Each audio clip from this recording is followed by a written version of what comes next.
Whoa, look at that. We got tiny us's. Hi, welcome to our first episode of Denied Shifts. My name is Ripple, also Craig.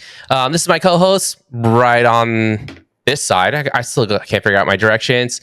iRacing driver for Amplify, also known as Chris. You can call him Tropical Thunder, or not Tropical Thunder, Tropical Punch. Tropical Punch. Punch, man. I'm over here thinking you're Tropical Thunder.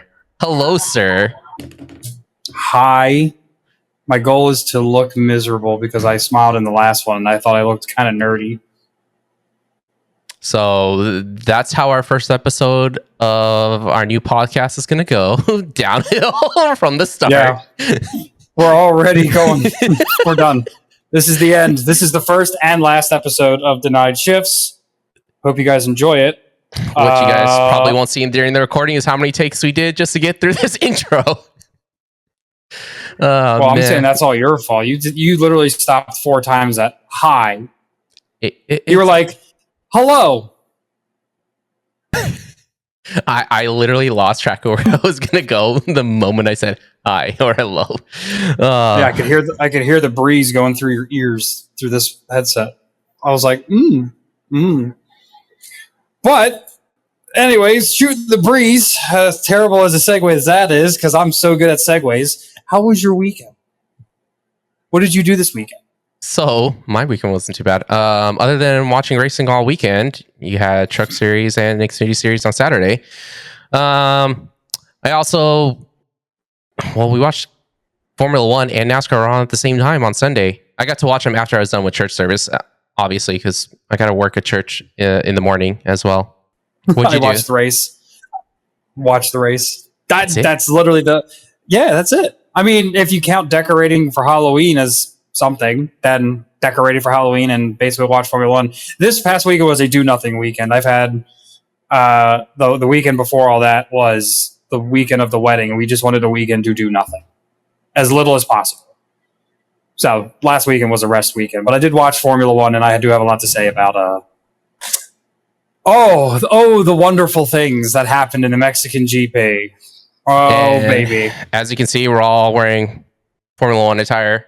I got my World Championship 1999 Ferrari shirt. And I got Las Vegas Grand Prix shirt. There's something on the back, but I'm not going to stand up and turn around. But there's a pretty cool design on the back. I got it from Fanatics. It was good. Trust me, that was not a sponsorship plug. It was a sad attempt if it was, but it's not a plug. Here we go. But yeah, no, like you see, I think with Formula One being on our coastline or basically in our time zone for the next 2 more weeks, we've had it for 2 weeks straight now. We got Brazil. Yep. No, not 2 more weeks because it's not Brazil then Vegas. No, we have it is Brazil then Vegas. Okay, this weekend's Brazil, and then there's a break. So this weekend coming up is Brazil. Then there's the following weekend is a break, and then we don't pick up racing until the 21st, and that's going to be at Vegas. So the 21st of November is the next race after Brazil. So I think they get a 2-week break. 2-week break. Yeah, something like that. Hey, at least it's in our region for the next several weeks. Yeah, and then after that, I guess they're both in the Middle East. So we'll see what the FIA wants to do with the last 2 races of the season because of with the climate out there. So hopefully they'll be able to finish it out there safely, but we'll see. We'll see where they decide to. Well, thankfully, WEC Bahrain race is happening this weekend, so. Oh, so they're still going for it? Still going for it. Things kind of seem like they mild down or simmer down over there. Yeah, so then that means Formula One's definitely going to do it then. Yeah. I mean, speaking of Formula One, I mean, we've had some hot topics going in the last 2 weeks, especially. This is something you texted me Sunday, and you said Pinnacle of Motorsport? No, more like Pinnacle of Regulations right now.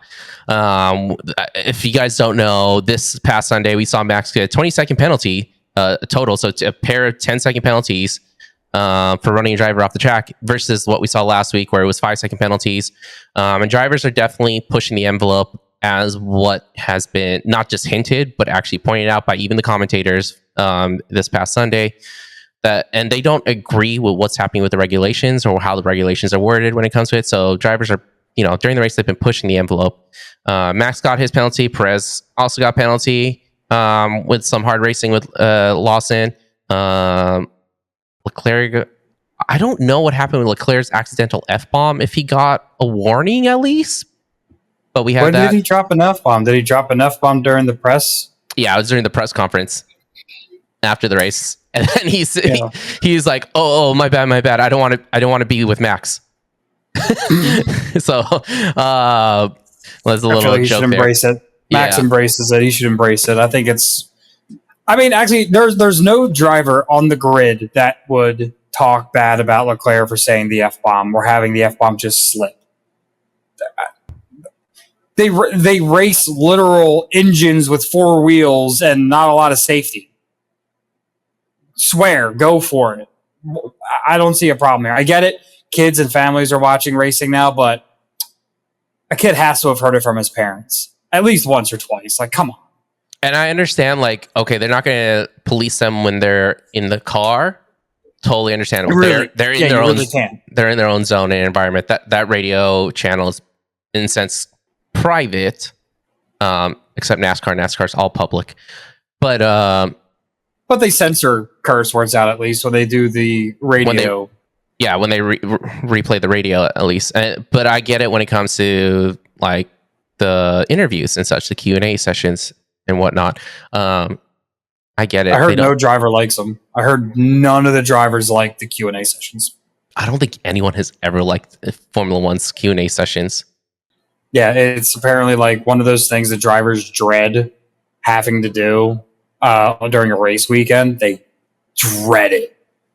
We all know Max doesn't like it, but I know that something somewhere on Instagram where it said drivers just hate that part of their driving for Formula One is the press conference. And honestly, I would hate that part too, because I feel like the questions are so canned and they expect you to have such decorum that you're like, I drove the car.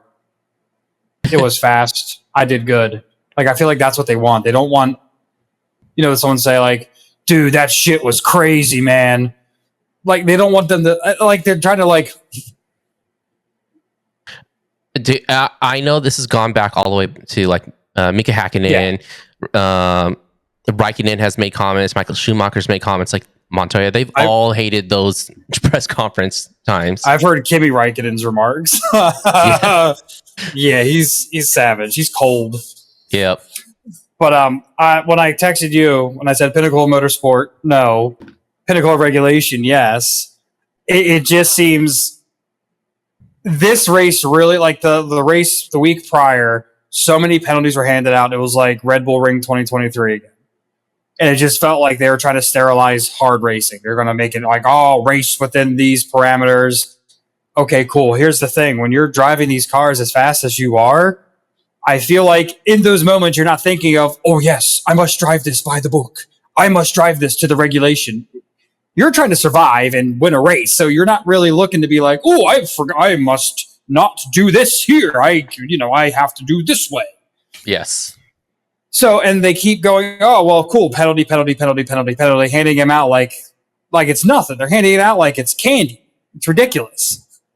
But, and then when Max got the 20-second penalty, that's harsh. I thought that was ridiculous. 20 seconds, he maybe deserved the 10-second penalty. 10-second penalty? Okay. Give him the 10, but the 20? No. I think the 20 was ridiculous. And I believe it was the first incident. Was it the first? You mentioned that it was the first one, the first 10, he didn't deserve it, but the second 10, he did deserve it. Yeah, and even watching replays, I'm back and forth with it because I know he did also get 2 points added to his driver's license for the first incident. And I think it comes back also to where Red Bull has submitted some evidence basically showing the throttle and brake charts and whatnot, showing that Lando Norris drove into that corner harder which again, like I get the argument that it doesn't suffice for the DRS, but he was behind at that point. So right, but the commentators during the race were saying Lando Norris is ahead. He was ahead of Max. Yeah. I don't think he was he ahead? Because it doesn't. When you watch the replay, it looks like they're side by side. Like it looks, when they come to the apex, they're even. And if anything, Max have maybe a slight nose in front of him. It was, you couldn't really notice it unless you watched the replay over and over and over, looking for any kind of detail. But I remember the commentators, when that happened, they were saying, "Oh, Lando was ahead at the apex. Oh, it was Lando's. He was ahead at the apex." Looking at the footage, it did not look like he was ahead at the apex. It looked to me, at first quick glance at the replay, that they were side by side, and maybe say the ring fingers Max. Like, it's so hardly noticeable unless you really look for it. But the commentators were beating the death, saying, "Oh, Lando's ahead at the apex. This is all Max's fault. Max is dangerous. This is terrible." I had hard judgment for Martin Brundle at that moment during the broadcast. Yeah, I said, like, what are you doing, dude? What really? Yeah, like that was massive bias at the start. And at the same time, like I think a lot of people missed it too. Like you said, like they're side by side going in that corner. I'm gonna do like this on the camera. Oh wow, never mind. Whatever. But right in front of them, Carlos Sainz is like extra slow. And if Max didn't push out slightly at that moment, they were going to run to the back of him, and you're going to see a 3-car pileup into that very, very tight S corner, which is a passing zone, but it is very tight. You would have literally seen the first Formula minivan with 3 seats. But I mean, and this is not on Carlos Sainz either. It wasn't that he was slowing down on purpose. He drove a good race. Yeah, he was driving his line. He drove that set of corners the way he needed to drive it. It's just Lando and Max are trying to drive as deep as they can in that corner, and because they're driving so deep, just trying to make sure they're passing each other, or Lando's trying to defend, that they were coming up on Carlos Sainz into that second corner a little too fast. And they were driving harder than Carlos was. Carlos wasn't pushing. He got the lead. No. He started. He built some distance for himself. He wasn't pushing. Max and Lando were pushing. Like I said, I do think Max did deserve the 10-second penalty, but I think the 20 seconds was absolutely ludicrous. And I'm looking at the Formula One Instagram, and I'm looking at like a lot of the Formula One like Instagram reels that are coming up through my feed. I'm noticing a lot of people are pointing out the bias against Max in those moments. The absolute bias was at like it was like on display. Like they didn't even bother to like soften it. They were just like, Max is dangerous. Max is bad. And that to me painted a picture that because of the commentators being British, whatever, they favor British drivers over any other country. Like the British drivers can do no wrong. Yeah. Everyone else can, but not the British drivers. They're perfect. And it was the blatant display of bias at the Mexican GP that put a sour taste in my mouth when those 2 incidents occurred, and then that whole commentator came out saying, "Oh, Max is dangerous. This is dangerous. Oh, bottle of water, whatever." Like that bothered me. But there is a silver lining to that 20-second penalty. Now, if you watch carefully, Max pitted for 20 seconds. Right, he served the 20-second penalty. But did anyone else notice? I wonder if you noticed, he climbed from 17th to 6th with a car that is less than optimal for him. He silently passed his teammate after serving a 20-second penalty. Come on. Listen, I'm not saying anyone has... Yeah, you don't even have to like Max, but you got to respect the dog in him from climbing out of 17th to 6th. After serving 20-second penalty.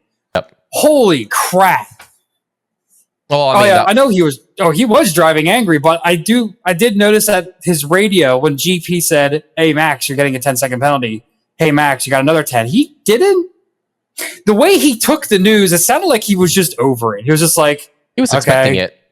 Whatever. Oh, sure.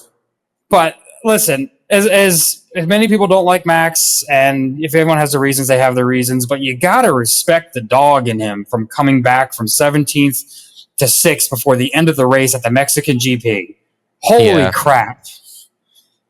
I mean, we saw the same with Kyle Larson. Kyle Larson did the same thing this past Sunday where he drove from the back all the way up to fighting for the lead before he spun out, with less than 10 laps to go. But, I mean, he was racing for the win at that point. Right. So he's got that dog in him. Yeah, we're seeing that with some of the best in the world when it comes to drivers. But no, yeah, I think I mentioned this to you. I could see a reason for a second 10-second. I have a hard time after a few days of thinking about it too of which one would be that 10-second, because the second 10-second penalty, it looked like Lando was giving Max back the place and giving him the space, and then all of a sudden, as they're in the corner and Max is already there, Lando's like, "All right, I'm gonna race you now." It's like, hold on a second, I thought you were gonna give him the space back, and now you guys are forced. He didn't. You're forced into a corner there that is already tight. That Max has to go out wide anyways to do that, or to even make that corner. And Lando's gonna go straight into the grass. That's what tripped me up too. And I was like, "Oh, is he going to give it back?" Because it looks like he's hesitating to give it back. And then as soon as he saw the opportunity, he's just like, "See it, nah, bye." And that's what bothered me, because then the Stewart's decision after that didn't make sense to me. Granted, we know now, especially the stewards that were there that weekend are basically former McLaren, or they have some connections with McLaren and Lando Norris and all them. So hashtag get American commentators in there where there is no bias, because there is no American driver. There are no American teams, really. I mean, Haas, technically.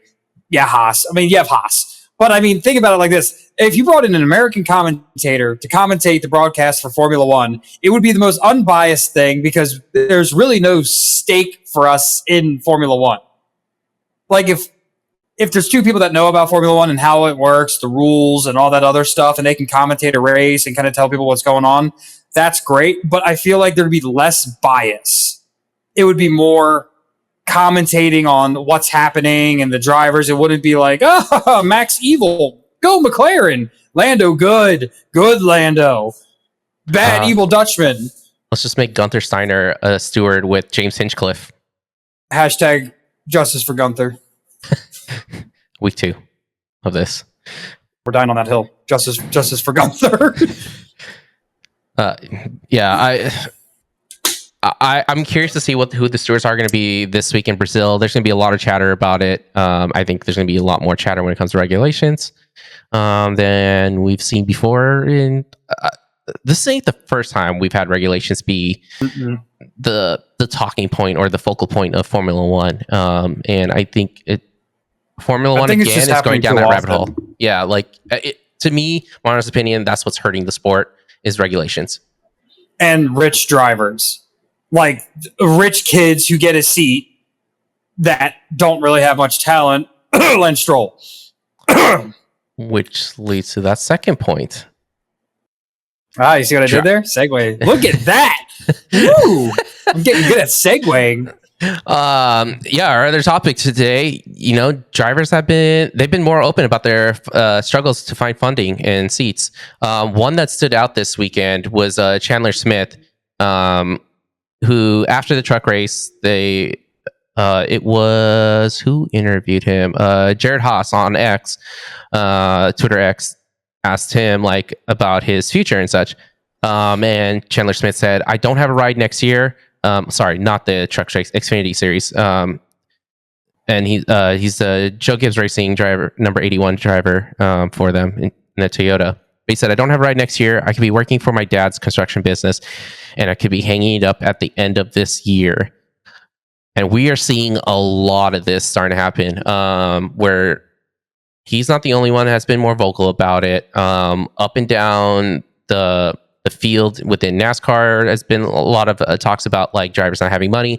Same thing in Formula One. Drivers just not being able to have their seats or keep their seats because of money in a sense. I think that's what Max kind of alluded to when it came to Daniel Ricciardo and such. Daniel, sure, performance may not be exactly there, but it was there. But he'd also didn't exactly probably have the same funding to keep a seat as maybe a Yuki Tsunoda right now, who he was having or Max. or who he's basically competing with in that V carb seat. Haley Deegan was basically pushed out of her ride. Frankie Muniz, who is going to the Truck Series from ARCA next year, and he's got a full-time ride, but even he mentioned the kid TV star even mentioned like he is working every day. It's not like his phone is ringing with phone calls of, hey, like we're going to help fund or sponsor you. It's him having to go out and reach these sponsors or investors and such. This is an increasing thing in motorsports. And I know you have some thoughts when it comes to that. Yeah. I mean, I have a pipe dream, which I hope eventually one day turns into reality, where I want to go from sim racing to sports car racing, if that day ever comes. Hopefully, we'll see. But I've heard a lot from other people on Instagram that drive cars or they race cars in like smaller series or off series or whatever, and they all say we don't make any money. We basically drive the car, and if funding runs out, we're done. Yep. And I've always been bothered by, you're hiring somebody, you're signing a contract with somebody who can drive the car, proven they can drive the car and drive it coherently, unless you're Lance Stroll, and I'll get to that in a second. You can drive the car coherently, who can win, but you're making them pay to drive your car. I feel that as an investor, or say you're a team or a company or a manager for a team that you want to get into, we'll say NASCAR or Formula One, whatever it is, you want to get into racing. As the company that, whatever it is you do, if you're a tech company, it's pretty common for tech companies to have cars in sports car, Formula, or whatever racing. Their tech companies are pretty common. Like Oracle, there's an Oracle opening up an office right down the street from where I work. Yeah. It's crazy. But we'll say you're Oracle. You have all this money. You're a company that generates revenue. You generate money. You put some of that money towards racing. Man, you give me like the death stare. Put me on the spot. At that point, if you're making the money, why aren't you scouting the talent? Obviously, you scout the talent. You go, I want to see how this driver, I've seen, some of his tapes, or have him drive on our simulator. We'll put him through these scenarios. We'll see if he passes. We'll put him in a car, have him test it, blah, blah, blah. Go through the whole process, the whole vetting process, what have you. As the company, as the main sponsor or the person who owns the team, it should be your duty to manage that driver, seek out sponsorships to help pay for that driver. It shouldn't fall to the driver. The driver should be focused on training, physical training, practice, time on the car, time on track. Your job behind the scenes should be getting the funding to pay the driver to drive the car. Because driving a race car is extremely dangerous. And as safe as some cars are today with all the safety, innovations and how things have evolved over the years. This isn't 1965 with Formula One cars being so dangerous. There's a lot more safety features. However, on the back of that, that little card saying, hey, we're safe, on the back of that card, it's still dangerous. You could still die. You're going 200 miles an hour. That's literally as what was it in the movie Rush? Hunt said it's basically a bomb on wheels. So you're driving this car and you're driving it proficiently going 160, 200 miles an hour to win, and you're advertising all the sponsors on your car to win a race. Shouldn't you, I feel like you as the driver who is risking your life for that race should be compensated by the company that's sponsoring you to race. Well, we know this, like the drivers need to bring in the funding to be able to keep their seats. Like there's a lot of like basically money that moves around to be able to operate a race team. Like it's not just like you're not just paying for just the car. But you're paying for the oil, the fuel, the tires. There's the parts, everything. That you get paid paying for all of it. The pit crew, your mechanics, the race shop, all the race shop operations. Whatever but the pit crew bills should that be are required with that. right? Like the pit crew should be the employee of the. But there's still funding needs to come in. So like the teams do bring in their own sponsors, and the drivers have their own sponsors. And the drivers' sponsors is what helps them pay their paycheck as well at the same time. But that's not always happening. Like we were talking about before we jumped onto the recording. Sheldon Creed is one of those examples where he has a sponsor that's helping to pay for the ride and keep his seat in the ride. But it's just enough for him to race every week, not enough for him to get paid. So this entire 2024 year for him in the Xfinity Series, driving that number 18 Joe Gibbs Racing Toyota, he has not seen a single penny go to him. He has not been paid all year. He's been racing for free, basically. And that's what I said when I started watching motorsports and Formula One in general. I see a lot of rich, daddy's money boys who got into the sport through nepotism. Mm-hmm. And there are far more talented drivers that didn't come from money that could outperform those drivers if they were given the same resources, right? If they were given the same training facilities, resources, and they were put in the same car on the track with that rich boy, they would drive circles around the rich person. Yep. I am 100% certain that nobody from, let's say, Ohio, who's been racing cars, his dad raced cars, and he got into racing cars, and this kid's real good, but there's no spotlight on him. That if he was given the same opportunity as, we'll say, Lance Stroll, that he would drive circles around him in the same car with the same training, the same whatever exposure to Formula One. He would drive circles around him.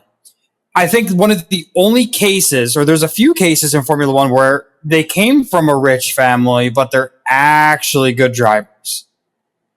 Max is one of them. I don't know much about. I think Carlos Sainz's dad came from Formula One, right? He was for Williams. His dad has ties to Williams. His dad was a bigger, not World of Outlaws, World Rally. Yeah, rally racing. So his dad came from racing. Carlos is good driver. He's good. So it's like there are some drivers that have come from money that are good. I'm not saying that all rich drivers are bad, but there are some that stick out more. Yeah, and that's not the biggest point in with it. It's just like racing has gotten so expensive that I think it's hurt in a sense. In ways, the innovations kind of hurt the sport. Innovations helped, but it's also kind of hurt to the point where like we're stuck on like bigger engines, bigger cars for no stinking reason, and we've made it to where even manufacturers don't want to get involved because it's too expensive to be able to perform or to create a motorsports team, which is kind of sad. Like, I mean, if you look at IMSA and WEC, they're all manufacturers. Yeah, and at least like it in the sense they made it cheaper because what's the model for a GTP and basically hypercar is the LMP2, right? Actually, I think it's the LMP1 chassis, but yeah, principally is it LMP2? Because I know Cadillac's chassis is Dallara. The LMDH, which is what dictated the hypercar and everything else, was the predecessor for it was the Le Mans Daytona chassis, right? Before the partnership and whatnot. That was a LMP2. They took an LMP2 spec base, basically, and they, in a sense, modified it. Today, it's basically the same thing. It takes the LMP2 base program, and it's modified or basically souped up in a bit. Yeah, upgraded and souped up a bit to be the new GTP hypercar class. Right. That's why LMP1 car is so much faster, so much more innovative than current standards, right? Than the GTP class. But things a goddamn rocket ship. The racing is better than GTP and LMDH or in hypercar today than it is before. There's more manufacturers getting involved because it's also the platform's cheaper than what it used to be. And same with GT3 in a sense. Because I mean, to be fair, they're literally manufacturers just releasing their top-end sports cars and saying, we're going to spec it out to be a purposely built race car, but we're also advertising a luxury car that we make. Yes, but also like GT3 is another example of this. Or GT, what do they call it? GT Daytona. IMSA calls it GTD, and then what WEC calls it GT3. Yeah. So with them moving to the GT3 platform, it made it cheaper for manufacturers to join and get more manufacturers involved. Even manufacturers that were already in GT3, like Lexus and whatnot, to get more involved with the GT programs. Because before was GT2, and GT2 is bloody expensive. Those things were fast, and like there are favorite sounds in all the sound bites on Instagram Reels and everything else. Of a GT2 Porsche RSR, taking off out of pit lane or down this Mulsanne Straight, but it's expensive. It was too expensive to where GT3 made more sense to run. If you have to look at then if IMSA and the WEC, which is under the same, well, not IMSA, but the WEC is under the same rule regulation committee, the FIA, as Formula One. Why isn't Formula One looking at like, oh, well, WEC made racing cheaper by doing X, Y, and Z. Now there's more manufacturers jumping into these sports car endurance races. Even Hyundai Genesis is jumping into the hypercar class out of nowhere. So they have an inflated ego. It's inflated ego and nepotism at that point. Like, but it's like they're a competitor. I mean, they're not really. I mean, yeah, they are competitors, but you all do motorsports, and it seems like every other motorsport except for F1 has figured out how to make racing cheaper, which is why a lot of people that will say there's a lot of people that started on iRacing that get into DTM or GT3 or sports car racing because it's cheaper for them to get a seat there. They can get in. So it's actually more obtainable to get into sports car racing than it is ever going to be for formula racing at any tier in formula, period. Besides the politics, yes. Yeah, and Formula One with the smooth brain literally looking at all the other series going, nah, we're the Pinnacle. I don't know what you're talking about. What's that? We're the best. Pinnacle of regulations. Pinnacle of regulations. God damn right they are. They need to loosen the regulations a little bit, not loosey-goosey to make it super dangerous, but make it more entertaining. But I think they tout that they want to go net zero by 2030, 2035? Was that their... Yeah. Guess what? They're never going to go net zero. They're never going to go net zero because they still use 93. Yeah, they use 93, 94 octane, but their competitors, as I mentioned in sports car racing, are using a biofuel that's derived from grape skins. I mean, you already have to. You need oil to create tires. You need oil to create a lot of other parts and whatnot. Like that doesn't. You'll never have that. And at the same time, you need lubricant, which is oil, basically some sort of petroleum base, right? That to lubricate that when it parts. Burns releases fumes. Or moving parts like electric vehicles still use petroleum or whatnot, or some sort of oil for all their moving parts. And even the batteries have emission. Even Teslas have some level of emission from the battery. It's wishful thinking. It's propaganda at its best. You'll never get that. Like that's not reality. They keep touting it. We're going net zero, guys. No, you're not, because you guys haven't even taken the steps like the other competing series have. Where they've said, okay, cool. We were doing endurance racing, so we're using Michelin tires. We use less tires than you. Okay, well, we're also using a hybrid system. Okay, cool. Everyone has a hybrid system. But here's the kicker. We're now using a biofuel. You're still using 93, 94. We produce less because you're using a biofuel, less emissions than Formula One. But... and that's not to say like the lubricants, the oils, all that other stuff that the car needs isn't producing some level of emission.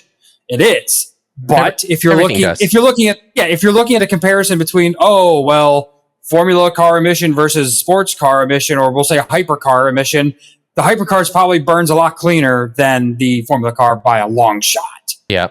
Because you start a hypercar with electric, you started on the hybrid battery, and then you bump started into fuel mode. that's when you start utilizing the engine. So you leave pit lane on the battery, bump start it, which makes the most ear porn sound you could ever hear. And the best one's Cadillac. So if you haven't seen any of those videos on YouTube, look up the Cadillac's bump start. Oh, it is just ear porn. It's beautiful. But they all start on the battery. Formula One, just engines running, baby. We don't start on a battery. We just fire up the engines. Yeah, they don't have a starter. They need an external starter. So, which IndyCar doesn't need that anymore because they have the hybrid technology as well. And now they moved to hybrid. They could push start it like NASCAR and WEC and IMSA does. So then it leaves to beg the question. As much as I watch Formula One, I know I'm wearing a Formula One shirt. Ooh, I watch Formula One. I don't hate Formula One. I think Ferrari. We don't hate Formula One, but there's a lot of things that, as Formula One fans, that we can criticize. Because I didn't watch Drive to Survive. Drive to Survive was not my gateway to watch Formula One. Yeah. So I'm watching Formula One from the sport, the technical side, and for what it is. I don't care about the drama on Netflix. So I've isolated Formula One for what it is versus the drama that's portrayed on Netflix that builds emotional ties to people that wouldn't have watched it to begin with. That's what I'm saying. Like, that wouldn't have watched it to begin with if they didn't watch Drive to Survive and they get emotionally attached to a driver, then follow them onto the track and then watch Formula One that way. I'm watching it from a different movie. We're in the same movie theater, but I'm watching something different than they are. Yep. Well, so we criticize it. So we'll see what the future holds. I hope Formula One stops touting that they're the pinnacle of motorsport, because they are not. They simply are not. They're not. They've become stagnant. They're in their own bubble, their own club. And the point of it is that you ain't getting in. We are a club. You're not invited. That's Formula One's mentality. Which we'll see. Like, with all the racing seasons ending right now, there's going to be a lot of chatter going to the off season. Speaking of which, NASCAR's at Martinsville this week. And Formula One is in Brazil. WC final is also starting this week, or this Thursday, I think it is, or Friday. 8-hour Bahrain, their season finale. And of course, we have Dodger Yankee World Series right now. Game 5 happening at the moment as we're recording. But let's go to our picks when it comes to Martinsville. You picked Denny Hamlin. I picked Kyle Larson. I think I was the closest to maybe getting it right. Until that incident, wrong. There's no close. You're right or wrong. Until that incident happened, but Tyler Reddick won the race at Homestead and locked himself into Championship 4. So now you can two spots. So say it. There's say 2 it. spots left with 6 drivers and wrong. 1 race to go. Wrong. You wrong. Denny Hamlin. I know I was not wrong. Even close there. I know. But you know what? I'll give credit here when it comes to Homestead. It was a great race. You had 7 drivers. Because really, it was just Joey Logano that wasn't in the picture. But you had the 7 drivers that needed to race for a win to lock themselves in the next round in the top 7 for most of that race. So you had basically, it felt like a championship Final Four race happening at Homestead. But they're going to Martinsville now. The short track paperclip, the flat, almost flat. There's like a 12-degree banking in the corners. It's virtually flat. It's like this, basically. And it's a half-mile racetrack. Chris, who do you got to win? Who are you picking? It's the final race to qualify for the Championship 4. So am I still picking from that 8 from before? Yeah, you got 6 drivers to pick from, basically. Okay. Joey Logano and Tyler Reddick already locked themselves in. Who do you think could win the race to lock themselves in the final race? Actually, let's do this. Who do you think are going to be the last 2 drivers to lock themselves into the championship final? All right, hold on, let me see here. Look at this list of names. I'm going. All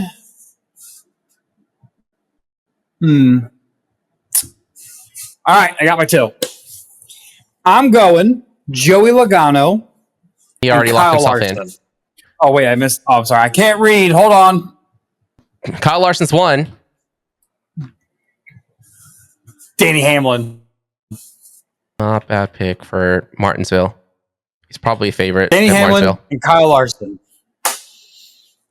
I'm sticking to Denny Hamlin. I don't know who he is, but I'm sticking to him. All right, so my picks. Man, this is tough. Is it? My first driver, I think is kind of an obvious. It's going to be William Byron. William Byron did win the spring race at Martinsville earlier this year. The second driver to lock themselves. Oh, this is because I have to pick between Kyle Larson, Christopher Bell, Ryan Blaney, Chase Elliott, and Denny Hamlin.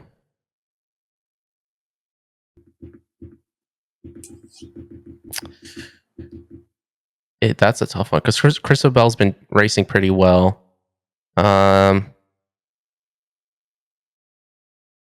William and Kyle Larson are fighting right now. You know what? I think it's gonna be Christopher Bell by points. He'll make it. So my picks are William Byron and Christopher Bell are gonna be the last two drivers to lock themselves in this weekend to the championship 4. Nice. Now, Formula 1 is in Brazil. What are your predictions?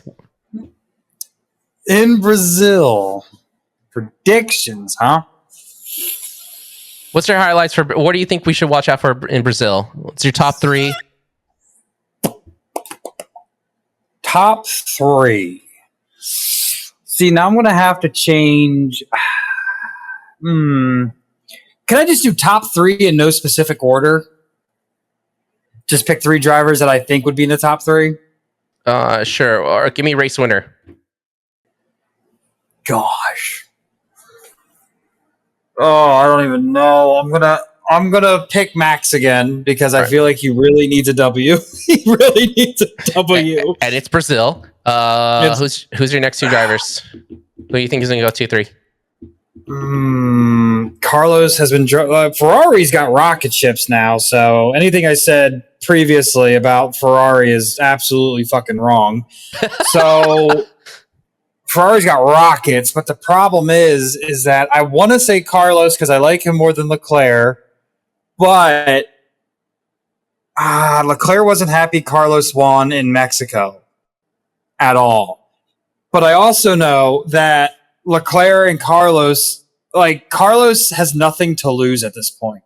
He's on his way out. Yep. He's racing for himself. Yep. So I want to say Carlos.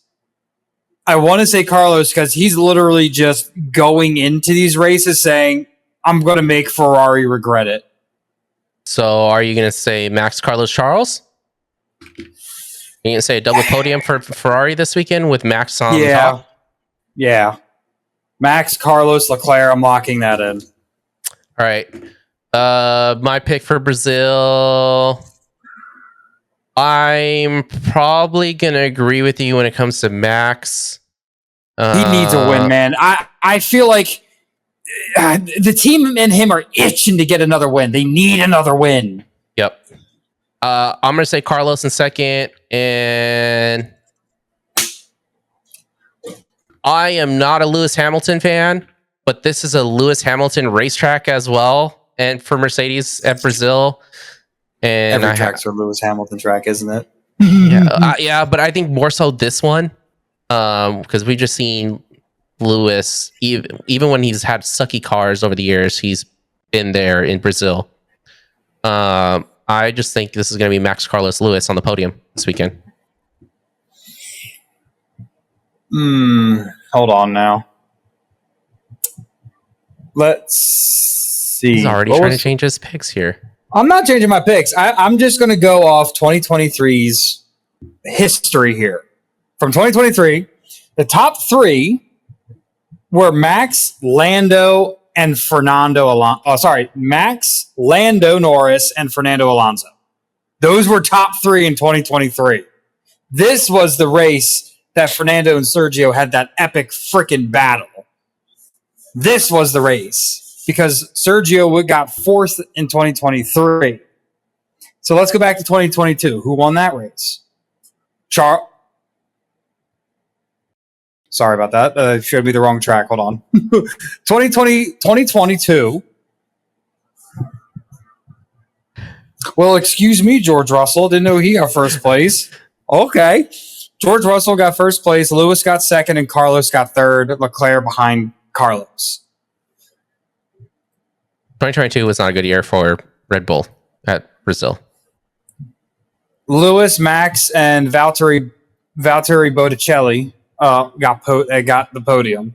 Lewis being first. I'm just trying to see the history of Lewis Hamilton here. I want to see how much of a track this is. So far, he's only won once, from what I've seen. But wait, this wasn't on the calendar in 2020? COVID. What? It wasn't on the calendar in 2020. Oh, COVID. Right. Going back to 2019. Sorry. Max Verstappen was first in 2019. Pierre Gasly and Carlos Sainz. Historically, I think the safe bets are going to be Max and Carlos. Well, we both have Max and Carlos as 1-2. Our difference is but our I've third. I've seen wild card George Russell. I just think this is going to be the week Lewis finally, because he's on his way out as well. Is this your hopium? Is this the hopium? I don't know if it's hopium because we all know I'm not a Lewis Hamilton fan, but he's on his way out towards Ferrari, and he's going to try and want to get one more. Listen, before he's done. I'm telling you right now, Ferrari's watching him, going, "What the hell have we done?" I don't think so. We done? I don't think so. Carlos is putting up wins. Lewis Hamilton hasn't done a single thing besides mope about the car. But in fairness, the Mercedes is terrible right now. So you think his attitude is going to change when he's in a Ferrari? Yeah, I think so. The Mercedes is definitely designed around George Russell more so, but we'll see. WEC finale. What should we watch for? I got nothing. I don't know if I'm even going to watch it. Porsche, I might. Porsche or Toyota. That's your choices right now, I think. Because I don't think Cadillac's going to do much. Cadillac's not Porsche. And neither is the Alpine. I don't think Alpine's going to do much. It's Alpine. Well, yeah, but I mean, what are they doing? They've slightly improved on their program recently, but listen, my backup team when Cadillac fails is always Porsche. It's Porsche. They're my backup. Penske, Porsche. They're my backup. Yep. I got shooters. Porsche is my shooter when Cadillac fails. I have to agree with you. I think Porsche is going to do a bang up job at Bahrain. I think Toyota is going to continue to struggle. Especially at night. Porsche is going to clean up. Yep, they continue to be struggling when it comes to their World Series Game 5 is obviously going on right now. It is very tight. We're in the middle of 8th. It is 7-6 Dodgers. They're trying to clean this up. But I will leave it with this when it comes to Dave Roberts. What he's asked about the mentality going to Game 5 that's happening right now. And he said, there's just got to be urgency. I don't want to let these guys up for air. And we are seeing that because early on in this game, the Yankees bats were swinging and they were scoring. It was 4-0 early. Yankees thought they had some air. They were breathing at this point. My predictions. Hey, you said 7 games though, but I will give you you would have the championship pick. Championship picks. I'm not gonna have the game number correct ever if my championship pick goes. So I picked 4-2 Yankees. Oh, I thought I picked 4-2. No, you picked 4-3 Dodgers. Why did I pick 4-3? I said 4-2. No, you said 7 games. Whatever. I'll watch. Whatever. I'll take your word for it. You can watch Dodgers the are winning. Dodgers are winning. We win. Oh, Philly fans say okay. But yeah, we'll see what happens, and you'll get the results from us next week. Obviously, you'll know before then, but there'll probably be some bragging. Who knows? He's probably have some balloons and whatnot in the background at the way this World Series is going. You don't have it now because they haven't won yet. Relax. No, I usually prepare for these things. You got a week to prepare for winning that prediction. Hey, thanks for being with us on this episode. This is our first episode, so basically, first official episode. This is gonna be on our regular nights, Wednesday nights. We'll be doing the live taping. If we don't do live taping, we'll be taping Wednesdays for sure. But you'll see the episode up on YouTube on Thursdays, and I am working on getting to whatever other podcast systems or platforms that you listen on, whether it's Apple Podcasts or Spotify Podcasts. I am working to get that figured out. But if you're not already, please like and subscribe on Amplify's channel on YouTube. So that way you never miss an episode. You could also turn on that bell to get notifications anytime something gets posted. Follow us on social media. Our social media links are listed in the description below this video. And, hey, engage with us, chat with us, ask us questions, put us to the test. You may see your questions pop up and maybe the answer to your questions in one of these episodes. So, and should I get an X account? Should I make an X account? I don't have one. Should I make one? Answer in the comments in the YouTube video below. But yeah, thanks for staying with us. So see you again next week on episode 2. See ya. Yes. See ya.